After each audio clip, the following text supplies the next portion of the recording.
When trauma becomes your teacher, have you ever noticed how we're so quick to hide our scars?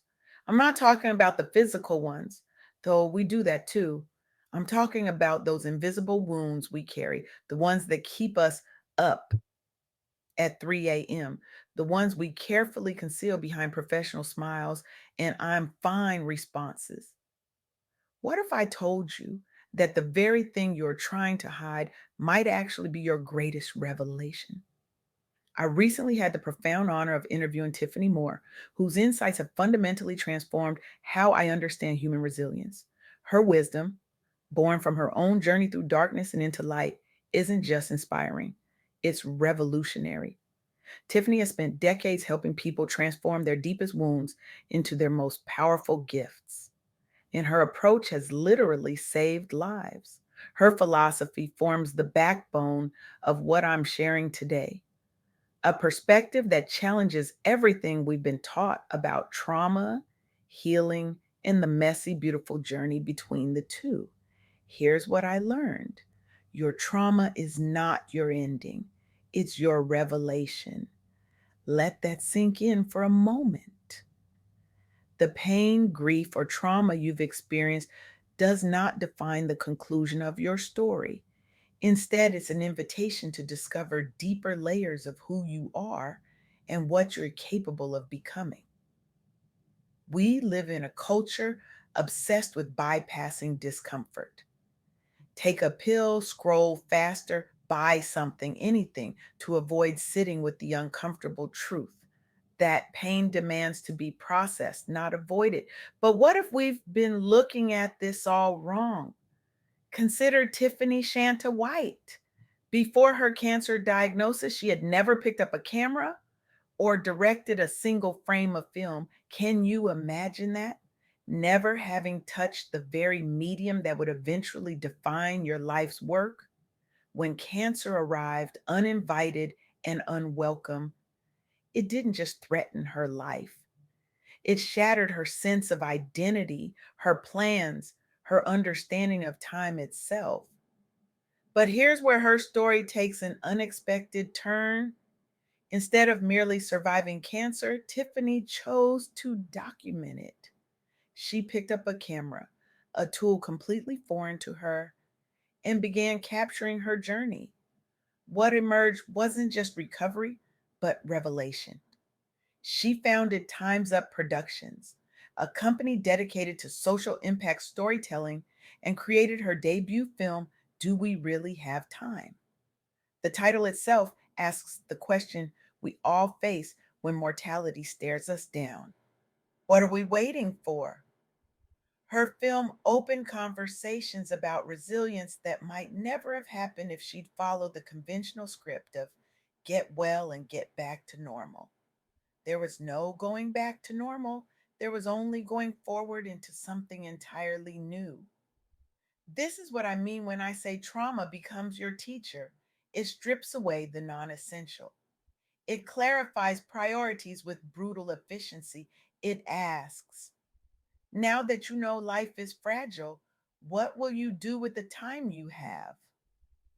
But let's be honest, this isn't easy work. It's not the stuff of inspirational Instagram quotes with sunset backgrounds. It's messy, it's uncomfortable. Sometimes it feels impossible. That's why the second insight from my conversation with Tiffany Moore resonates so deeply. There's power and purpose on the other side of pain. When we face our hardest moments head on with honesty and courage, we find strength we never knew was there. That struggle becomes fertile ground for growth, leadership, and impact. I see this truth embodied in Tiffany Life's journey. As a Black woman entrepreneur in real estate, an industry not exactly known for its diversity and inclusion, she faced systemic barriers at every turn: limited access to capital, skepticism about her expertise, closed networks that seemed impenetrable. But rather than accepting these limitations, she transformed them into fuel for innovation. She co created one of the most successful multifamily mentorship programs in the country. specifically designed to help others from underrepresented backgrounds build wealth through real estate. Think about that for a moment. She didn't just overcome obstacles for herself, she built a ladder and extended it to others. Her program has helped countless individuals achieve financial independence through education they might never have access to otherwise. This is what happens when we allow our struggles to shape us rather than define us. We develop a kind of emotional alchemy, the ability to transform pain into purpose. But here's the part we often miss in these conversations: you don't have to do this alone. In fact, you can't. The third insight I gleaned from Tiffany Moore's wisdom is perhaps the most important. You are not alone in your journey. Community matters. Healing happens in connection with others who see us fully, scars and all. Sharing our stories breaks silence, builds bridges, and inspires others to reclaim their own narratives. Consider the experience of many Black veterans transitioning from military service. They often carry both visible and invisible wounds, physical injuries, PTSD, the complex trauma of serving a country that doesn't always serve them equally in return.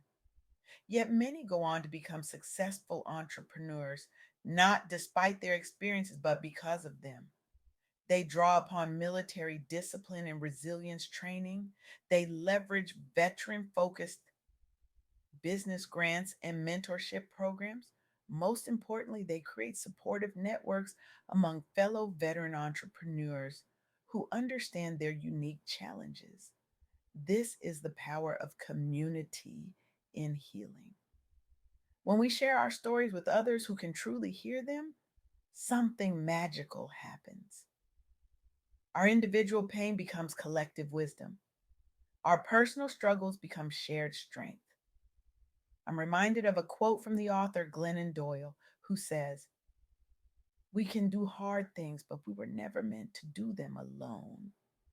This is especially true for those of us who have spent years in what I call survival mode. The high achieving Black women between 38 and 55 who have led teams, raised families, held down households, carried communities, and are now exhausted. The ones who have worn the superwoman cape for so long, they've forgotten what it feels like to stand unburdened. For too many of us, softness feels like a luxury we can't afford. Vulnerability feels like a risk we can't take. Rest feels like time we don't have. But what if softness isn't weakness, but a radical act of self love? What if vulnerability isn't exposure, but freedom? What if rest isn't laziness, but wisdom? This is the heart of what I call the soft girl era, not a trend, but a spiritual, emotional, and mental recalibration.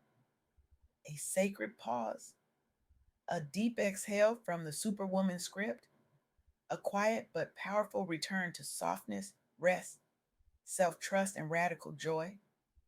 It's learning to say no without guilt, setting boundaries without apology, resting without explanation. And it all begins with honoring our wounds rather than hiding them. When I reflect on the stories Tiffany Moore shared of cancer survivors becoming filmmakers, of entrepreneurs creating pathways for others, of veterans transforming trauma into service, I see a common thread. They all reached a point where they stopped fighting their pain and started listening to it. They asked, "What is this teaching me? How has this changed me? What do I now understand that I couldn't have learned any other way?" And from those questions came transformation. So today, I'm not just asking you to consider a new perspective, I'm challenging you to revolutionize your relationship with your own wounds, to see them not as defects to be hidden, but as doorways to your most authentic self. Your trauma is not random. Your pain is not meaningless. Your struggles are not punishments, they are invitations to a deeper understanding of yourself and your purpose in this world. I challenge you, especially if you're carrying fresh wounds, if the grief is still raw, if the betrayal still stings, if the loss still aches, to write down one lesson your pain has taught you about yourself that you wouldn't have learned otherwise. Just one. And use this insight as fuel, not just for healing, but for taking one bold step towards something new this week. Maybe it's finally starting that creative project. Maybe it's having that difficult conversation. Maybe it's simply giving yourself permission to rest without explanation. Whatever it is, remember this: your trauma is not your ending, it's your revelation. There is power and purpose on the other side of pain, and you are not alone in your journey. The world doesn't just want your story, it needs it. Not the polished, perfect version, but the real one, the one with scars and setbacks, the one that shows how you fell and got back up, the one that might help someone else find their way through the dark.